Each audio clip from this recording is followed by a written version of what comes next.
l'accoutumée, à votre émission Place Publique. Et comme tous les vendredis, nous sommes avec Ismaël Saïd Kombo. Bonjour Ismaël. Bonjour Siti, bonjour à tous. Bienvenue dans cette dernière Place Publique de l'année avec une grosse thématique proposée par l'ARS, l'Agence régionale de santé, concernant notamment le séminaire organisé samedi dernier, c'était le 1er décembre, sur l'exercice coordonné. On nous donnera des explications tout à l'heure à propos de cet exercice coordonné à Mayotte s'agissant de la santé publique. C'est une thématique très importante, vous l'imaginez, à l'aube de l'évolution du statut de l'ARS, l'Agence régionale de santé, antenne de Mayotte en ARS de plein exercice. Alors, tout à l'heure, on nous expliquera s'il y a un lien entre la première initiative et la seconde. Pour cela, une transition s'impose et tous les professionnels de santé s'organisent pour se mettre en diapason, en quelque sorte, afin d'assurer l'offre de soins que cela exige. Tous se mettent à l'heure du moment, y compris les professionnels de santé libéraux, j'entends, et puis les pharmaciens. Pour en parler, nous avons donc deux invités. Patrick Bouty, responsable du pôle offre de soins à l'ARS, délégation de Mayotte, et puis Dr Madi Aid, vice-président du syndicat des pharmaciens de Mayotte, ISPO, Union des syndicats des pharmaciens d'officine 976 du Code de Mayotte, du département de Mayotte. Bonjour, messieurs. Bonjour. Bonjour, monsieur. Et merci d'avoir accepté notre invitation. Quelque chose à ajouter par rapport à cette brève présentation de notre émission? Merci. Merci de nous accueillir tout d'abord, mesdames et messieurs. Vous précisez que l'exercice coordonné de soins primaires, c'est de dire que l'offre de soins connaît quand même des mutations profondes sous l'effet conjugué donc du besoin de la population, mais également des attentes des professionnels de santé, et tout cela bien évidemment dû donc à la démographie médicale. Ce mode d'exercice donc doit favoriser la coordination entre les professionnels de santé pour une meilleure prise en charge médicale des patients. Au final, c'est remettre le patient au cœur du soin. C'est de dire, à plusieurs, on s'organise mieux et on travaille mieux autour du patient. Voilà. C'est le nœud de cet exercice coordonné. Mais également, cet exercice coordonné, c'est aussi répondre aux besoins des professionnels de santé. C'est leur apporter une sécurité du travail en collectif. Cela peut se traduire par, c'est ce que je disais tout à l'heure, c'est à plusieurs, on est plus efficace autour d'un patient. On fait des réunions de coordination autour du patient. On a un staff médical, paramédical, et on est plus efficient autour du cas clinique du malade. Mais c'est également étoffer l'offre de soins. C'est faciliter, c'est permettre la facilitation de jeunes professionnels. C'est aussi ça. On demande à ces exercices, par exemple, de se former sur la maîtrise de stage afin d'accueillir et d'accompagner de jeunes professionnels. Mais de tout ça, nous y reviendrons, bien sûr, tout à l'heure. En attendant, merci, M. Bouty. Je rappelle que vous êtes le responsable du pôle offre de soins à l'ARS, délégation de Mayotte City. Et je rappelle ceux qui nous suivent que nous sommes en direct en télé-radio et sur le live Facebook et que vous pouvez participer à l'émission en appelant 02 69 60 01 01 ou bien nous envoyer vos questions par SMS au 06 39 69 67 67. Marhaba City, marhaba Watkoufou. L'émission est en bilingue. Nous expliquons en maoré rapidement le pourquoi de cette émission. Merci. Marhaba Watkufu, Leovani tangazo la Place Publique liliomba linde la mwiso kabla ya wasi ubuzuza umwaha mana ra mwezi wa Desemba rusijwa mbati ale songea mwa 2019 risinahana mba ARS ika mfumo ule rakanao mfumo unu be mfumo otsi rakanayo mwezi monsi wa Desambru watu wafanya ntsozwandongoe mashughuli mabole kabisa, hazi zaka za ueleza watu namna wani nakakila watu walio mazijanibu za unono watoshindao wa kevu moja hata ikamba unono wa kevu moja wawende sembedi monbabu vwa watu wafanya hazi za shilaptali vwa walioamba hazi za shinafsia beza unono vwa wani wazi farmasi vwa nazini pia zisifanya risinahana amba wana mezi au wana mifumo kabla ya watungia harma ARS ya tsimu hale rikarfunga sana rikabai hunu bai la renyo bia basa itsoka ini ntsoshandongoe nyumba ya hazi ya tutu weke harma ishisiwa ya maore haizo hautsaha watu pia wakevu moja riziki ya wale na bwana raisi dhamana ntsoshandongoe dhamana wa hunu ARS miongoni mwa watu wa ndesauzi hazi mbeli ainyesa amba watu wasa wasikane mhono moja watu waikavu moja do wakana wankili nzuzuri ili waendese mbeli unono taikamba unono ukefete harma itsiatu ortsona aniza tu amba siti lini tangazo umaurde namna ikao na kakila ijimwa na kakila place publique mfumoraro ta ijimwa watu para wahiri harma ikavumbili sitina shenda sitini ikavu moja au ile wadise masuala yao au wadise wabelehe masuala hanzia za SMS harma ikavu sita 30 shenda 67 60 shenda 67 hauna haniza tena bara hanzia za tele radio na live Facebook. Ewa babor sumlinda ni risishwa mba kamsofanya maurudi namna ikao na kakila maramba wanyulinda ta dakika za mwiso wakati yo mumaruha murihire amba mdise masuala. Alors le séminaire ça concernait tous les professionnels, vous l'avez dit, hein, monsieur docteur Nadi Aid. Ewa. Alors donc oui, ce séminaire sur l'exercice coordonné, vraiment pour reprendre ce que disait Patrick Boutier, ce qui est très très important, c'est remettre le patient au centre du circuit. C'est le patient le plus important, ce n'est plus... et c'est voilà, tout doit s'articuler autour du patient pour lui faciliter son parcours de soins. Et pour cela, on va essayer de potentialiser la relation entre les différents professionnels de santé, qu'ils soient privés, qu'ils soient publics, mais toujours avec un but commun, c'est l'amélioration de l'état de santé du patient, l'amélioration de son parcours de soins pour pouvoir lui proposer la meilleure offre de soins possible. Parce qu'il y a toute une chaîne, hein, du premier contact avec le médecin, généraliste par exemple, et puis le spécialiste qui intervient, ensuite... et ensuite, il y a toute une chaîne jusqu'à la pharmacie, voilà, si j'ose dire.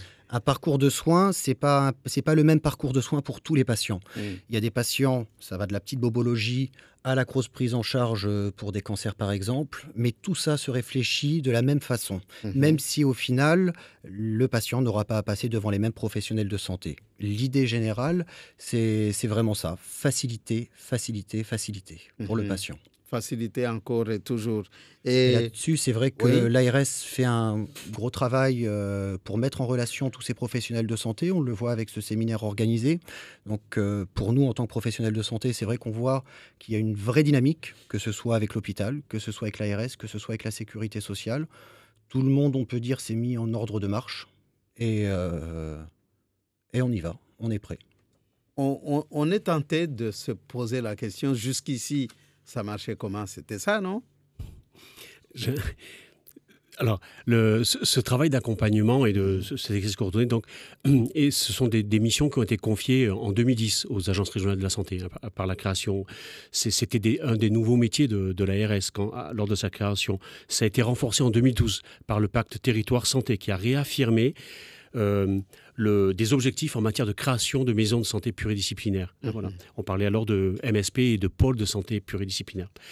Eh bien, tout cela est réaffirmé par le plan d'égal accès aux soins à tous et donc de nouveaux objectifs en termes de coordination pluriprofessionnelle seront, enfin en tout cas, font partie de la présentation du programme de presse qui a été fait par le président de la République dans le cadre de la future loi Ma Santé 2022. Et je tiens à remercier l'ensemble des professionnels de santé de l'île de Mayotte. Parce que samedi dernier, en fait, c'était vraiment l'illustration de cette pluridisciplinarité, c'est-à-dire qu'autour de l'ARS et de la Caisse de sécurité sociale de Mayotte, ne l'oublions pas, du conseil départemental et d'élus. Il y avait également des élus de Sada, de Chirongui, et je m'excuse si j'en oublie, je n'ai pas tout en tête. De toutes les communes. Ils étaient plusieurs. Il y avait plusieurs élus, le conseil départemental. Il y avait 2 représentants du conseil départemental, M. Issa Abdou Issa et M. Ali Debré-Combo, mais autour de tout ça, il y avait l'ensemble des corps de ces professionnels de santé. Donc, bien évidemment, il y avait les médecins, les infirmiers, il y avait des dentistes, il y avait des pharmaciens, il y avait même des transports sanitaires. Voilà.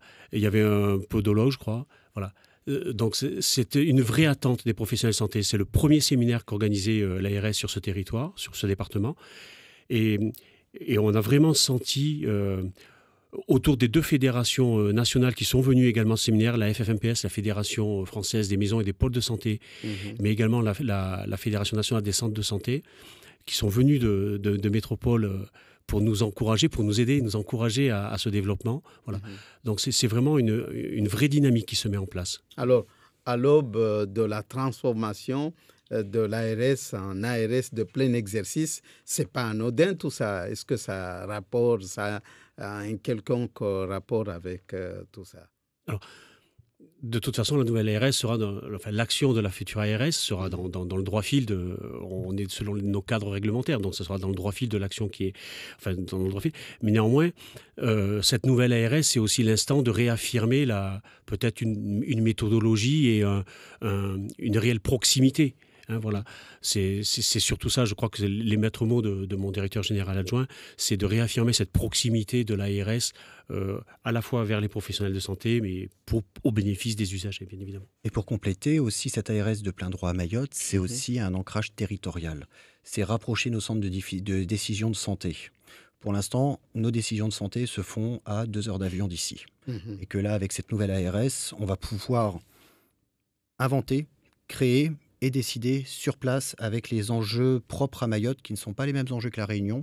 Donc c'est vrai que là-dessus, les différents professionnels de santé suivent vraiment avec beaucoup d'impatience l'arrivée de cette ARS pour qu'on puisse enfin reprendre possession de tous nos outils pour pouvoir les adapter à notre territoire. Par exemple, pour vous, en tant que vice-président du syndicat des pharmaciens, qu'est-ce qui pourrait changer dans la mise en place d'une ARS, la prochaine mise en place d'une ARS de plein exercice qui n'existe pas peut-être actuellement avec cette dépendance par rapport à la Réunion? C'est très simple, l'exercice de nos URPS. L'URPS, c'est une émanation entre le syndicat et l'ordre pour toutes les professions de santé qui ont un ordre. Et donc, ça nous permet de gérer au niveau local des budgets locaux pour des actions locales concrètes. Actuellement, on est dépendant des URPS Réunion. Et c'est vrai que mener des actions de santé publique propres à Mayotte, avec un budget propre à Mayotte, c'est très compliqué. Et qu'on essaye de développer via la pharmacie clinique pas mal de nouvelles évolutions de notre métier.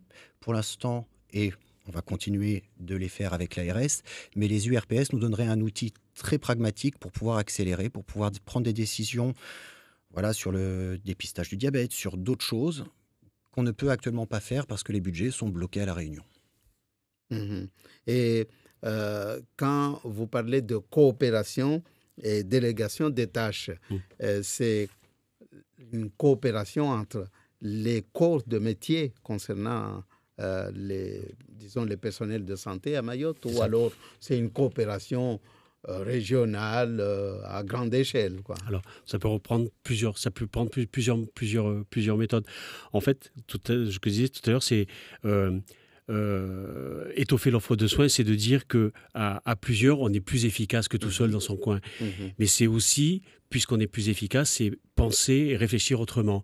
Et dans ce réfléchir autrement, eh bien, c'est aussi réfléchir en pluridisciplinarité, c'est-à-dire jusqu'où je peux aller et jusqu'où mon collègue, puisque je vais travailler dans le même exercice, localement, dans le même, alors, soit dans la même structure, soit dans le même environnement de proximité, parce qu'une maison de santé, soit c'est l'ensemble des professionnels qui regroupent et qui se mettent ensemble au sein d'une même maison, mais ça peut également être ce qu'on appelle des maisons de santé multisites. C'est, admettons, un cabinet médical avec un cabinet infirmier, avec un pharmacien et avec... voilà, ça peut revêtir plusieurs...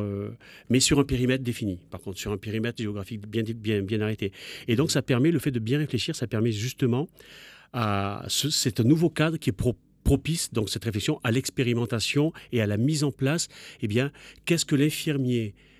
je prends l'infirmier parce que je m'excuse parce que j'ai un exemple. Qu'est-ce que l'infirmier pourrait faire pour un médecin afin de permettre au médecin de dégager du temps médical pendant que l'infirmier, par exemple, vaccine. Mais ça peut être également, puisque ça peut être le pharmacien aussi, c'est-à-dire que, eh bien, un patient qui vient pour une vaccination anti-grippe, eh bien, c'est ce que nous travaillons dans le cadre de la pharmacie clinique libérale, eh bien, je peux très bien dire, eh bien, écoutez, en allant chercher votre ordonnance, vous irez chez le pharmacien, il pourra vous faire un entretien et il pourra peut-être, enfin dans un avenir proche j'espère, vous vacciner contre la grippe. En toute sécurité et surtout avec des protocoles. On parle d'expérimentation, mais ce n'est pas de l'expérimentation de laboratoire. C'est des expérimentations scientifiques, médicales, avec des process qui seront systématiquement validés par des collèges, des sociétés savantes de médecins et de professionnels de santé. Donc voilà, le terme expérimentation, il est fort, mais il peut être mal interprété.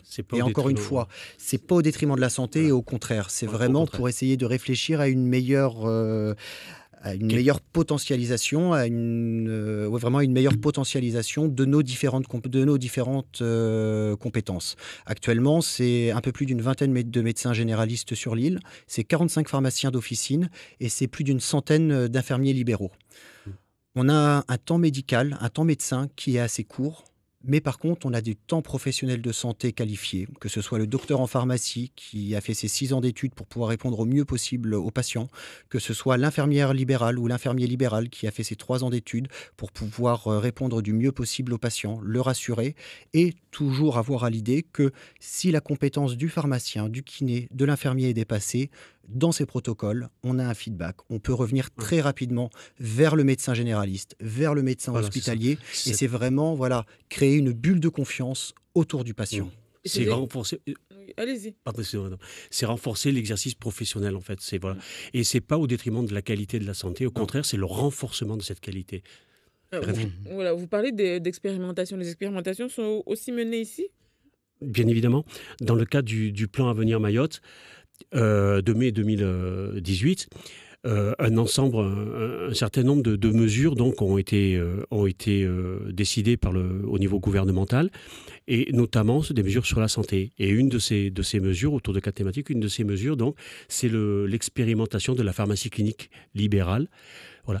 Et cette mesure a été mise en place justement dans le cadre du développement, un objectif clé pour lequel nous sommes suivis depuis. Nous faisons des réunions avec le ministère de la Santé sur ces objets, et puis avec les pharmaciens de l'île. Et c'est développer l'offre de soins. Mais peut-être, monsieur Ed... je peux prendre le relais là-dessus, Patrick. Alors oui, c'est vraiment ça. C'est développer l'offre de soins avec nos compétences, les mettre à jour, poser un cadre légal, ça c'est très important, du cadre légal. Et donc ça peut aller du dépistage du diabète à l'officine en campagne systématique et massive sur l'île. Ça peut aller, comme disait Patrick, à la vaccination à l'officine qui dans tous les cas est amenée à se généraliser sur tout le territoire français. Ça va aussi à l'éducation thérapeutique. Il ne faut pas oublier que les pharmacies à Mayotte, c'est pour l'instant 22 officines qui sont ouvertes 6 jours sur 7, plus un service de garde le week-end. 22, on a eu 2 ouvertures cette année. On a une nouvelle officine qui va ouvrir normalement courant 2019. Donc on est bientôt à 23 officines. Donc c'est un maillage territorial qui est assuré par notre numerus clausus. Et donc ça nous permet d'avoir des structures solides réparties aux différents coins de l'île. Et surtout, c'est c'est la seule structure de ville, on va dire ça comme ça, qui permet d'accueillir n'importe qui, de 7h30 à 19h tous les jours, d'avoir un conseil d'un docteur en pharmacie, qui peut à ce moment-là refaire une redirection. Et c'est en cela que s'inscrit la pharmacie clinique libérale, c'est poser le cadre. C'est des choses qu'on fait déjà pour aider nos patients, pour les suivre, pour les accompagner. Et là, l'ARS nous propose voilà, de définir, de nous donner plus de responsabilités. C'est vrai que vous pouvez déjà aller en pharmacie, vous faire diagnostiquer actuellement, mais nous n'avons pas de cadre légal. Ça va être aussi, il y a une partie très importante aussi sur la pharmacie clinique libérale, c'est améliorer la bonne santé et l'état de santé des Mahorais via le conseil, par exemple pour les patients diabétiques, sur les conseils d'hygiène de vie. Ça va être aussi sur l'orientation grâce au TROD pour ce qui est du VIH qui pourrait être réalisé en officine. Ça va être aussi... voilà, on est vraiment... Ça ouvre le champ des possibles. Suffit juste d'écouter les attentes de la population et réglementer dessus pour qu'on puisse leur proposer le meilleur service. Et à chaque fois, c'est développer des compétences, des choses qu'actuellement les pharmaciens ne peuvent pas faire, mais encore une fois, dans un cadre protocolisé, écrit, avec un engagement donc de personnel de tel pharmacien à suivre tel protocole, une décision, une validation de l'ARS et une autorisation de l'agence en la matière, avec un aller-retour avec la Haute Autorité en Santé. Et avec systématiquement une formation. Une formation assurée, une formation qualifiante qui nous permette de proposer la meilleure sécurité à nos patients. Je vais poser une question par rapport à... Il y a eu un chiffre qui a été publié là, cette semaine par rapport au nombre de médecins sur le département. Moins de 100 pour 100 000 habitants. C'est ce qui est sorti, on en a parlé cette semaine dans nos éditions. Est-ce que quelque part, ce que vous essayez de mettre en place, de répondre justement aux attentes de la population, est-ce que quelque part, c'est une façon aussi de, pas d'être fataliste, mais de se dire qu'on n'aura pas de médecins généralistes ou on n'arrive pas à attirer de médecins généralistes? Pas du tout. Non, le désert sera le même. Pas du tout. Non, pas du tout. Au contraire, c'est ce que je dis tout à l'heure. En fait, c'est aussi... réaffirmer les professionnels, réaffirmer les pratiques, sécuriser les pratiques des professionnels de santé. C'est améliorer leur confort professionnel. Plusieurs études, il y a notamment, vous savez, le Conseil national de l'ordre des médecins a sorti son atlas santé, voilà, dans lequel il fait état de différences d'implantation, de différences de démographie médicale selon les régions. Ce qui est marquant, une des conclusions, c'est de dire, en fait, c'est ce qu'il y a autour qui attire les professionnels de santé, c'est l'environnement qui est aussi important. Voilà. Donc, nous, à Mayotte, on ne pourra peut-être pas créer des grands centres commerciaux. Enfin, je ne sais pas, ça, c'est pas notre ressort. C'est vrai qu'il y a un gros travail à faire justement sur l'attractivité du territoire. Tous ces protocoles de coopération entre professionnels de santé sont aussi un début d'attractivité. Le praticien qui arrivera à Mayotte ne sera pas tout seul. Il est accompagné par l'ARS, par ses infirmiers, par ses pharmaciens et par ses pairs surtout. Voilà. D'accord. Et cette semaine, je pense, quel rapport il y a entre le séminaire du 1er décembre et ce que je qualifierais de buzz de la semaine, lorsque nous avons appris qu'une grosse enquête vient d'être lancée par l'ARS. Est-ce que ça rentre dans ce cadre de coopération et d'essayer de connaître les attentes de la population, finalement. Bien sûr. Alors, ce colloque avait été programmé, on l'a entendu samedi, avait été programmé en 2017. Alors, il n'avait pas pu se tenir, je ne sais pas. Ensuite, on l'avait reprogrammé, c'était début octobre, je crois. C'est pareil, il y a eu certainement quelques problèmes et on n'avait pas pu le tenir. Et de fait, la date du 1er décembre a été décidée, je crois qu'elle a été décidée en juin. Donc, ce que je veux dire, c'est que ce colloque... Alors, c'est vrai qu'il y a eu beaucoup de choses. À la fois, le 1er décembre, c'est la journée historique, la journée mondiale de lutte contre le VIH-Sida. Tout à fait. Voilà. Donc, en cela, c'est peut-être un peu... Voilà. Et alors, l'enquête santé dont vous me parlez... Oui. C'est l'ARS qui a commandé l'enquête. Ononoua Maoré, oui, tout à fait. Ononoua Maoré, oui. Ouais. Alors, bien sûr, c'est l'ARS donc, qui a commandé cette enquête. C'est la première enquête qui va se faire sur le département de Mayotte afin de connaître l'état de santé de la population, qui va poser un cadre de référence de l'état de santé de la population de Mayotte. Et donc, c'est l'agence Santé publique, SPF, Santé publique France, qui la décline sur le territoire de Mayotte. Et en association donc avec le centre hospitalier de Mayotte, bien évidemment, mais également avec, alors pour le coup, c'est les infirmiers libéraux, avec l'URPS libéral, mais également avec les pharmaciens, les officines de ville, qui sont également partenaires à cette enquête. Alors, il n'y a pas de corrélation, si je peux dire, entre le fait que en fait, le pilote de cette enquête... C'est le hasard qui a voulu que... voilà, je pense qu'en fin d'année, on est tous un petit peu dans nos objectifs et on doit faire les choses. Ouais. Et là, pour le coup, il fallait ce colloque, on n'arrêtait pas de le repousser. Il fallait vraiment qu'on tienne. C'était vraiment une attente des professionnels de santé. Il fallait vraiment qu'on tienne. Voilà. Il fallait qu'on le fasse avant la fin de l'année. Voilà. Et pour revenir, si vous voulez, avec vous sur cette enquête Unono na Wamaore, ce qui est vraiment très intéressant, c'est que c'est vraiment la première fois qu'on va avoir une étude représentative. Il faut imaginer que c'est 4000 personnes qui vont être démarchées. Et que 4000 personnes, c'est significatif. Et on pourra enfin avoir des chiffres sur l'état de santé d'un échantillonnage représentatif de l'île, sur les habitudes, les comportements. Et donc ça va toucher beaucoup de choses, que ce soit la surcharge pondérale, donc sur l'obésité ou la dénutrition, sur l'état de santé sexuelle aussi.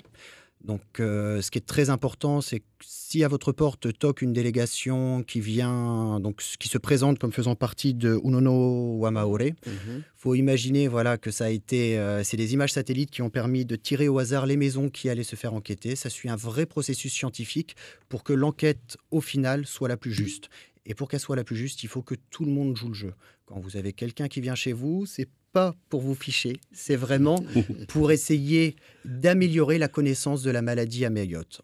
En métropole, où les études sont légion, où les centres de recherche sont légion, c'est vrai que c'est des outils qui sont très importants pour connaître l'état de santé et donc savoir comment y répondre. Et actuellement, à Mayotte, les indicatifs sont flous, ils ne sont pas définis. Et une étude comme ça, vraiment, ça va nous aider vraiment à travailler de concert pour pouvoir répondre d'une façon la plus appropriée possible. Vous dire quand même que donc, cette enquête se fait en 3 temps. Le premier temps, donc, c'est une enquête en effet sur les études comportementales de vie. Donc c'est des enquêteurs qui viennent au domicile, pour le coup. Et le deuxième temps, ce sont des infirmiers libéraux qui vont venir faire des prélèvements. Enfin, toujours pareil, dans un deuxième temps, l'enquêteur annonce la venue prochaine d'un infirmier libéral qui va venir, donc c'est pas un vampire, parce que je crois que c'est ce mot qui a été... Elle a eu peur la dame, elle a eu peur quand on lui a demandé que quelqu'un allait revenir pour faire une prise de sang. Voilà, donc c'est un vrai infirmier libéral qui vient faire un prélèvement, donc un prélèvement sanguin qui permettra de connaître des prévalences sur certaines maladies. En tout cas, la communication a été faite. Maintenant, tout le monde doit être au courant. Et donc tout ça, c'est piloté par Santé publique France, encore une fois. Donc il y a eu de la communication, voilà. Et ensuite, il y a la troisième phase, c'est juste la restitution des résultats, donc qui peut se faire auprès du médecin traitant. Donc vous voyez, auprès du médecin traitant, auprès du médecin du patient. Donc c'est vraiment quelque chose de très officiel, de très encadré et de très affirmé avec les libéraux du département. Et surtout pour rassurer les personnes qui participeront à cette enquête, on a une anonymisation des données. Ça, c'est très important. Donc la personne... Comme toute enquête. Voilà, comme toute enquête. C'est Santé publique France, c'est quand même une entité d'État. Donc il y a énormément de sérieux, énormément de protocoles qui garantissent la sécurité totale des données traitées. Et ça doit rassurer les gens et les inciter justement à participer à cette étude. Peut-être 2 mots à Maoré par rapport à l'essentiel de ce qui a été dit. Nsifikiri rangu mwandoni mwali tangazo lini riki ambavyo mgulizano wakafanchia ika mwezi mosi wa Desemba, mgulizano muhimu watu walio harma Unono pia Maore matwabibu walio harma zifarmasi wale warongolao infirmier liberali au libero nikawa wengi watu wao pia hata watu wala kesi vukata madhamana wa siasa iliomba warengefu harma mgulizano huo waojosaidia taikamba mtu yonsi mana mwade mtaliona tambu za Unono datsatu leo harihari azingidziwe namna amba mola wavavo ikamba lawa na Unono wae twabibu amgalie adunga wavo mfano farmasia mgalie na wangina walio la kesi nekana hakiza hazipare mana tongozini pia uzo usikana mihono de zendaombeli haizo watu wazihadisi ikamfumosi ile rakanayo alafu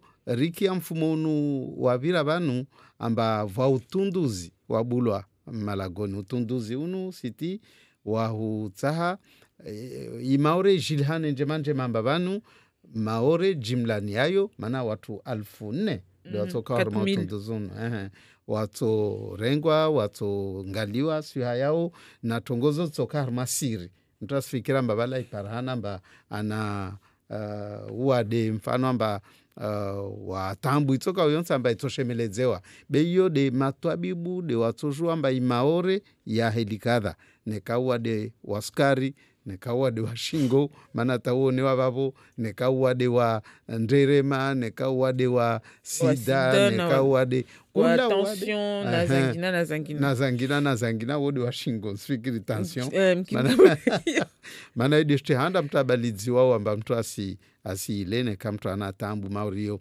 aizo mgulizano wa watuani pia de ufanya namna na utunduzi wa bulu asena ataikamba imaore jilhane njema haruma tongo zapatana na unono watu wajue tambu tini de liona yo muhimu maude namna ifanyishi yao haruma ya mabavu yangina ya shi Faransa. Alors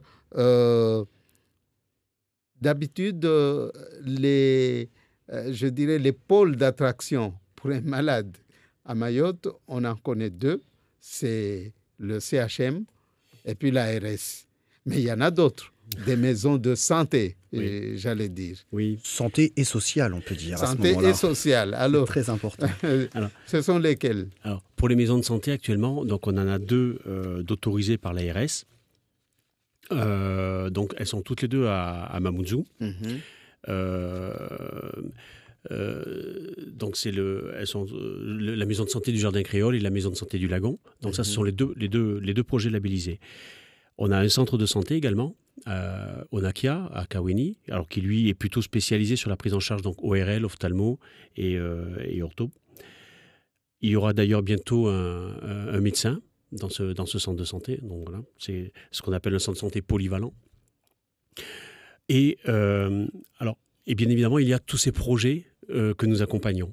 Et dans ces projets que nous accompagnons, alors si je peux en citer, enfin je peux le citer de toute façon, c'est donc la MSP, la future MSP donc de Wangani, excusez-moi. De Wangani, oui. C'est au centre de Mayotte. Oui, voilà. Et ce projet-là est vraiment très près d'être autorisé par l'ARS. Il y a une excellente dynamique pluridisciplinaire. Le projet de santé est formalisé. Voilà, on attend un support juridique. On est en relation de toute façon avec l'équipe pluridisciplinaire et ça, on devrait bientôt l'autoriser. Et donc, sur Petite Terre, on a plusieurs projets sur Petite Terre qu'on va essayer de structurer. On va essayer de les structurer parce que voilà, c'est un petit peu le sens. Petite Terre, ça nécessite peut-être pas d'avoir plusieurs projets, autant faire travailler tout le monde en même temps. Ensuite, on accompagne également un projet à Chirongui. Alors là, on a avec un très fort, comme à Petite Terre d'ailleurs, un très fort partenariat avec les élus. Et donc une bonne dynamique des professionnels de santé. Et après, dans le sud, toujours dans le sud, on a donc un projet à Bouéni. Et j'ai également un projet d'équipe. Alors là, un projet d'équipe un peu qui veulent partir plutôt sur des coopérations de tâches. Donc voilà. Donc là, l'idée, ça va être aussi de les travailler ensemble pour voir comment est-ce qu'on pourra accompagner tout cela. Et on accompagne également un projet à Combani. Voilà l'ensemble des projets que nous avons pour l'instant.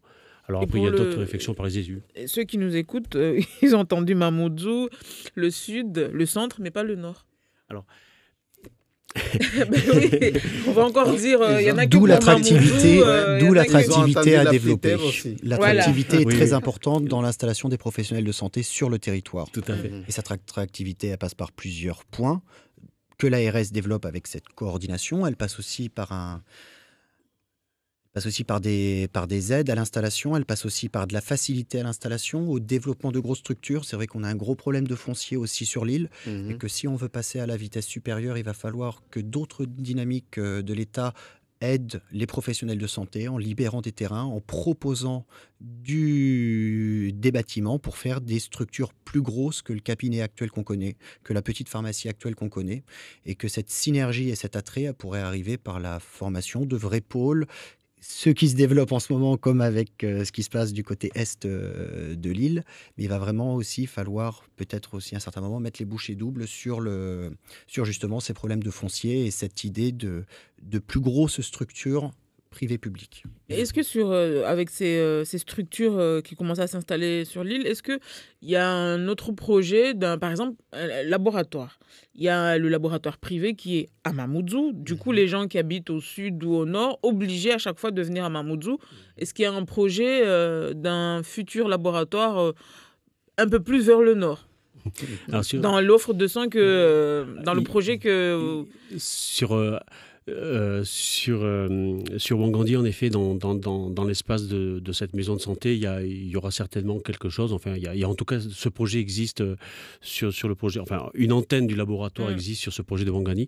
Mais ce que je voudrais dire sur le Nord, tout ceci est exact, mais il faut quand même... Enfin, à la base, tout part de la base de la volonté des professionnels de santé. Donc, tant qu'on n'a pas un professionnel de santé qui vient nous voir ou qui nous interpelle, vous voyez, et voilà. Donc, alors, bien évidemment, à des degrés de maturité moindres, mais c'est vrai qu'on est aussi en relation avec un médecin de Trévani, hein, voilà. Mais voilà, le degré de maturité n'est pas encore, vous voyez, voilà, c'est pas encore ça. Donc Et par exemple, lorsque vous donnez les autorisations pour une maison médicale de s'installer, il y a des critères précis. Par exemple, moi, médecin, je plaisante, je ne suis pas médecin, mais moi, médecin, j'arrive avec mon projet, je contacte l'ARS. Il y a des critères que je dois absolument respecter et ça peut prendre combien de temps pour que le projet aboutisse? Alors, oui, la question du temps est importante. Voilà. En fait, j'ai parlé de maturité, mais c'est vraiment ça, en fait.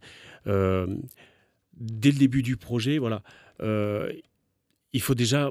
Alors, il y a en effet un contexte réglementaire. C'est un minimum de 2 médecins et un auxiliaire de santé. Bon, après, il y a un système dérogatoire. Hein, voilà, on peut toujours déroger à essayer de déroger en tout cas. Mais néanmoins, sur la continuité des soins, on risque d'être un petit peu plus ennuyé. Mais bon, disons qu'on ne freine pas le dynamisme. Après, il y a ce qui s'appelle... les professionnels doivent construire en pluridisciplinarité ce qu'on appelle un projet de santé. C'est le projet, c'est l'organisation. C'est comment est-ce qu'ensemble on peut mieux organiser les choses et qu'est-ce qu'on veut faire ensemble et comment est-ce qu'ensemble on va mieux l'organiser. Voilà.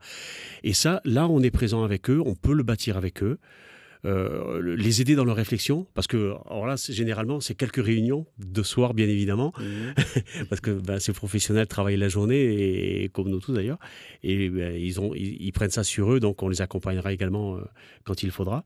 Mais l'idée, c'est vraiment ça, c'est-à-dire c'est répondre à toutes ces... Parce qu'au début, ça part dans tous les sens, en fait, toutes les idées fusent, et voilà. Et donc... c'est cadrer, dire ce qui est possible, dire ce qui est moins, et donner une priorité, voilà, donner une croissance un petit peu d'élaboration. Voilà. Et au final, donc, ça doit aboutir à un projet de santé que nous autorisons et que nous accompagnons jusqu'à...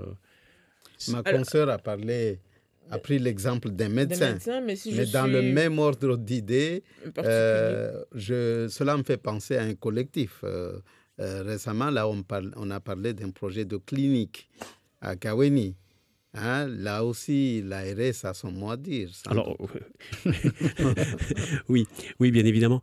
Donc, j'imagine une clinique au nord, pourquoi pas au sud. Oui, voilà. Alors, on peut imaginer un peu... Juste le terme de clinique, ça renvoie aux autorisations sanitaires, bien évidemment, c'est pour le coup, c'est sous la tutelle de l'ARS, bien évidemment, l'autorité sanitaire. Alors actuellement, là, c'est pour ça que je ne m'épancherai peut-être pas trop, mais on est actuellement dans ce qui s'appelle une fenêtre d'ouverture de dépôt de projet. C'est-à-dire que du 1er novembre au 31 décembre, les promoteurs ont ces 2 mois-là pour nous déposer des projets d'ouverture d'activités de soins que nous leur demandons. Et donc là, actuellement, on a demandé donc, des projets de soins sur la médecine, la chirurgie, la dialyse, les soins de suite et de réadaptation. Voilà. Donc on est dans cette fenêtre de dépôt. Actuellement, donc on est dans le temps où on va recevoir les projets et à partir de janvier, du 1er janvier, on va être dans le temps, dans les 5 mois à venir, où on va étudier, analyser et au final autoriser un des projets qui nous seront déposés. Voilà. Et tout à l'heure, j'ai pris l'exemple d'un professionnel de santé, un médecin qui veut s'installer ou qui veut ouvrir une maison de santé. Est-ce qu'un particulier peut entamer une démarche pareille, c'est-à-dire proposer un bâtiment, mais aller démarcher les professionnels de santé? Il peut louer le bâtiment. Il peut louer le bâtiment. Oui, voilà. Il peut louer le bâtiment. Il ne faut pas oublier qu'en France, comme dans beaucoup de pays européens, la santé n'est pas considérée comme un bien de consommation normal et qu'on a tendance trop à vouloir monétariser d'une façon externe aux professionnels de santé eux-mêmes leur profession. Un médecin qui décide de s'installer à Mayotte, il s'installe déjà parce qu'il veut exercer son activité de médecine et s'il voit qu'il y a un intérêt de développer une plurimédecine avec infirmiers, avec podologue, avec pharmacien, parce qu'il y a un vrai besoin, à ce moment-là, l'idée d'une maison de santé est intéressante. Mais si on prend le cas de la métropole, la grande majorité des médecins généralistes travaillent tout seuls et qu'on développe des maisons de santé justement plutôt dans les mairies un peu reculées, donc pour justement faire un pôle d'attractivité. Tous les médecins généralistes n'ont pas vocation à se transformer en maison de santé. Le médecin est la pierre angulaire de la maison de santé. On ne peut pas avoir de maison de santé sans médecin. Parce que l'autorité compétente, le dernier mot, l'autorité la plus compétente en termes de santé en France est le médecin et le restera pendant longtemps. Toute la différence est de savoir qu'est-ce que le médecin veut faire. Est-ce qu'il veut travailler son exercice de médecine libérale classique, et à ce moment-là, c'est la majorité des cas des médecins, ou est-ce qu'il y a une vision de créer une offre de soins un peu plus diversifiée, un peu plus variée, mais à ce moment-là, le médecin fera moins de consultations et plus sur la partie redistribution. Il travaille avec le pharmacien pour rediriger. Donc c'est vraiment ça. On ne peut pas forcer tous les médecins généralistes à transformer leur cabinet en maison de santé. C'est vraiment une volonté de leur part. Et nous accompagnerons toutes les demandes émanant des professionnels de santé, bien évidemment. Voilà. Et le libéral, lui, par rapport au monde médical, j'allais dire, quel est son rôle, quel est le rôle qu'il peut jouer, l'infirmier libéral, il y a des libéraux, même des médecins libéraux. Oui, bien évidemment. Oui, tout à fait. Alors, les maisons de santé, l'exercice, ce qu'on appelle la maison de santé, ne regroupe que des professionnels libéraux.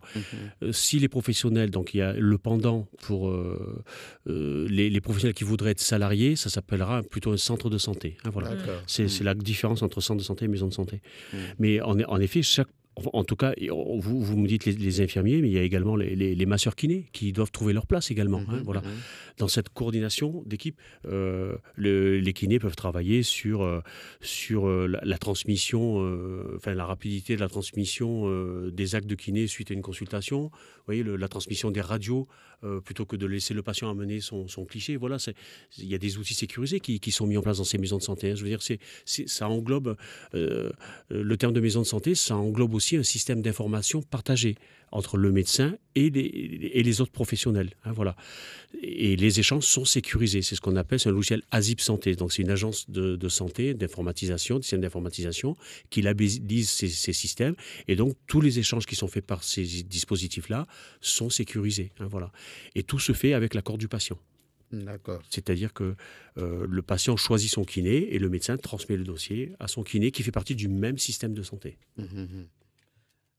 Et dans tout ça, on oublie quand même des libéraux très importants. Non, les sages-femmes qui ont un rôle aussi énorme sur l'île, qui font un gros travail de suivi. On est toujours aussi avec les sages-femmes, c'est un peu plus particulier, mais sur le pont ville-hôpital, et que ces maisons de santé aident aussi au pont hôpital, et que ce travail fait par l'ARS, ça sert aussi à faciliter. Il ne faut pas oublier qu'à l'hôpital, une grosse partie de la santé, à Mayotte, une grosse partie de la santé est centrée sur l'hôpital. On a un développement du monde libéral qui va de plus en plus vite. On a un développement qui est accompagné par Monsieur Xavier de Montserrat, par Madame la directrice générale de l'océan Indien, c'est Madame Ladoucette.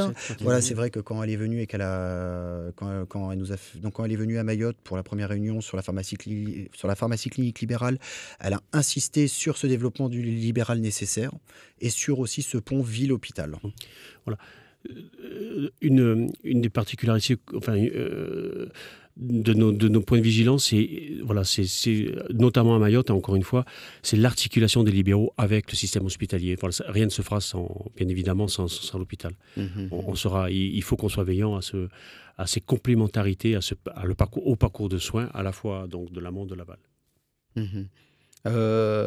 On peut peut-être dire un mot également sur le centre de formation des infirmiers qui existe à Mayotte depuis plusieurs années maintenant. Bien sûr. Alors, l'école aussi évolue. Oui, l'école des infirmiers, donc l'Institut d'enseignement en santé donc, de Mayotte, qui est porté par le centre hospitalier de Mayotte, donc forme des infirmiers. Donc 30 infirmiers, ils ont un quota de 30 infirmiers en formation, et cette année exceptionnellement, donc nous avons augmenté ce quota jusqu'à 45, donc plus 15, ce qui a permis à la directrice de l'IES, en contact avec la directrice des IFSI de la Croix-Rouge en région Occitanie, et donc à nous en tant qu'ARS Océan Indien avec l'ARS Occitanie, de permettre donc à 8 et 7 étudiants en soins infirmiers d'aller dans les IFSI donc du Gard, de la Croix-Rouge du Gard et de l'Hérault. Cette formation donc sur 3 ans, l'idée ça a été de permettre à tous les élèves infirmiers qui avaient été reçus et qui étaient en liste d'attente de suivre ce cursus de formation pour, bien évidemment, au regard donc, des besoins qui existent à Mayotte en matière d'infirmiers. Et avec le changement par rapport à Parcoursup, parce que si j'ai bien compris, maintenant pour faire des études d'infirmier, il faut faire comme tout le monde, enfin ceux qui ont le bac, Parcoursup. Ouais. Est-ce que vous vous entendez à des fortes demandes ou par rapport à maintenant? Comment ça pourrait se passer? Comment vous voyez les choses par rapport à ce changement? Non, enfin, il y a un concours préparatoire pour entrer à l'IES, enfin pour faire cette école. Dans le cadre du Parcoursup, c'est plutôt sur les infirmiers en pratique avancée. Voilà. Donc c'est un niveau master, je crois. Et donc c'est un master qui leur permet justement de rentrer dans cette coordination, enfin de faire une des délégation de tâches. Voilà, c'est ça. C'est une délégation de tâches qui est plus importante. Ça va être des infirmiers qui sont formés en plus, comme actuellement un infirmier peut, après quelques années d'expérience, refaire des formations puéricultrices, refaire une formation spécialité de bloc, refaire une formation spécialité anesthésiste. Donc le métier d'infirmier n'est pas un métier un et unique, c'est un métier qui est vraiment varié, et que ces infirmiers en pratique avancée, là on arrive sur des hauts degrés de responsabilité, et ça permet donc en métropole et à Mayotte, ça va permettre aussi de faciliter le soin en structure hospitalière et après en autres. Et enfin, avec l'IES, on a renforcé aussi le nombre d'étudiants en auxiliaire puériculture aussi.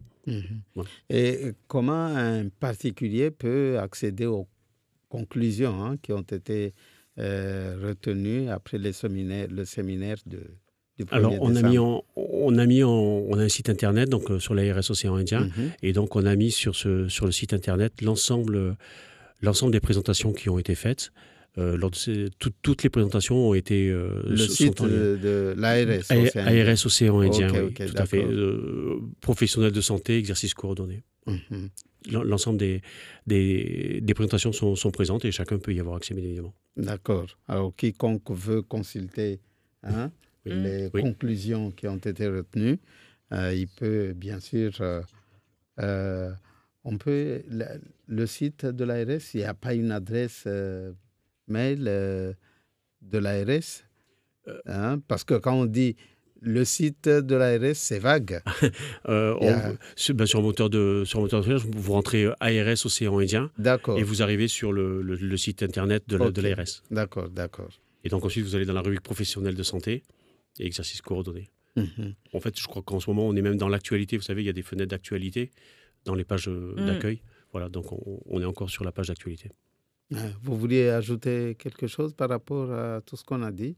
Alors, seulement pour corriger, pour les IFSI maintenant, donc ça a évolué, c'est plus le concours comme les années passées. Maintenant, c'est une rentrée normalement directement après le bac, si je dis pas de bêtises. Ah, il n'y a pas Grâce de... au Parcoursup. Il y aura a bien pas un de- infirmier qui nous écoute et qui nous Il n'y a pas de cours préparatoire, il n'y a pas de... C'est directement après le bac, on passe l'examen. Ah, vous Non, pouvez, non, mais il y a- directement après le bac, d'examen. vous vous inscrivez sur Parcoursup. D'accord, Mais voilà, c'est une c'est ça, information qui n'est pas Parcoursup d'abord. vérifiée. Ça sera, Et l'ordinateur c'est de d'après décider. De les décider. retours que Bon. j'ai, ça se Pour passe vous. comme ça. Voilà. Hein, ce qui met tout le monde en désaccord en ce moment, notamment le monde estudiantin et les politiques, les décideurs.